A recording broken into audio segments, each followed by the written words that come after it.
The left is pissed. They're pissed because it seems like they're losing, but they're not losing anything. We just finally have a man back in office that made some promises and just so happened to be keeping his promises, right? All right.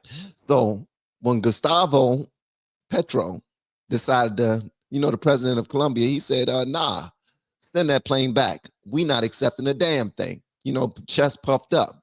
He was like, man, I'm the boss. Don't nobody tell me what to do. So Trump put this out while he's out there golfing.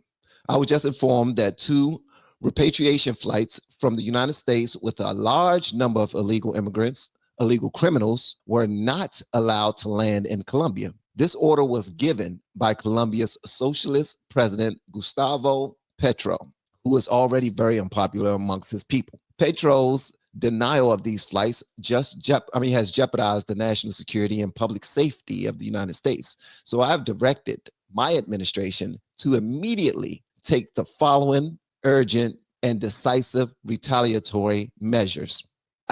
Retaliatory is the word of the day for the left. That's all they're talking about.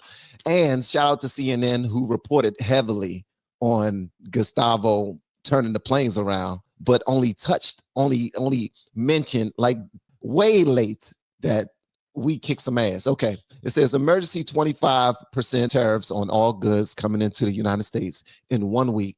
The 25% tariffs will be raised to 50%. So after 1 week, it'll be raised from 25% to 50%. A travel ban and immediate visa revocations on the Colombian government officials and all allies and supporters. Visa sanctions on all party members, family members, and supporters of the Colombian government. Enhanced customs and border protection inspections of all Colombian nationals and cargo on national security grounds. IEEPA, Treasury, banking, and financial sanctions to be fully imposed. These measures are just the beginning. We will not allow the Colombian government to violate its legal obligations with regard to the acceptance and return of the criminals they enforce into our country. All right, so let's sit on that for a second. And I want y'all to hit the like button if you haven't already, guys. We're going to have a good conversation. And I'm sure y'all have already heard about this ad nauseum. Y'all just haven't spent any time with your boy while we talk about it. Not your boy. I'm a grown-ass man, 46 years old. I can't really call myself the boy.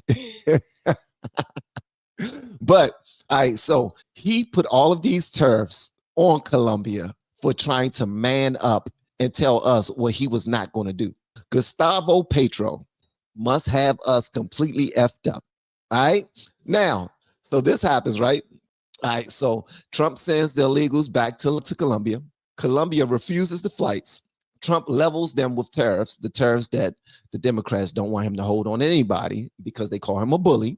Colombia then sends their presidential plane to come get those same migrants. Not only did he say, no, Trump, I apologize. My bad, bro. I didn't know you would go that far.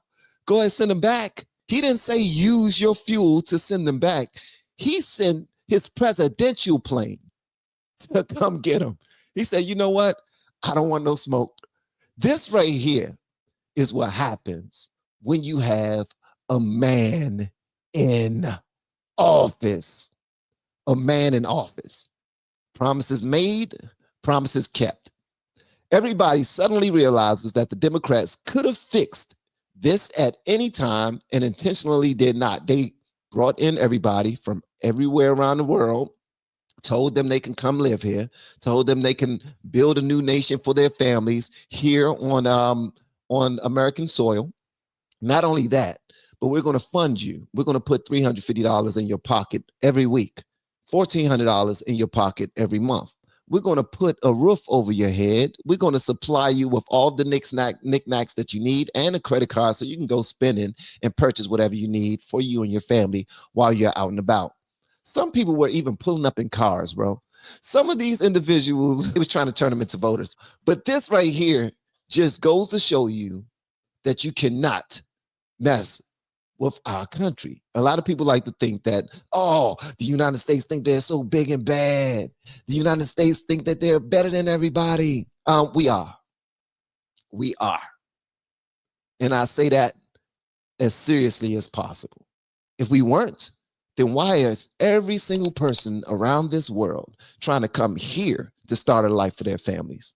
We have been teaching people how to grow online. It's been absolutely amazing. We have 3 people who have been able to reach monetization in less than 30 days. Growing YouTube channels, some from 0 people. We have one guy who had 2 subscribers before he started working with me. He started helping him. His views went up 4.8 million%. We're super excited. If anybody ever want to grow on YouTube, you reach out to me with the word coach.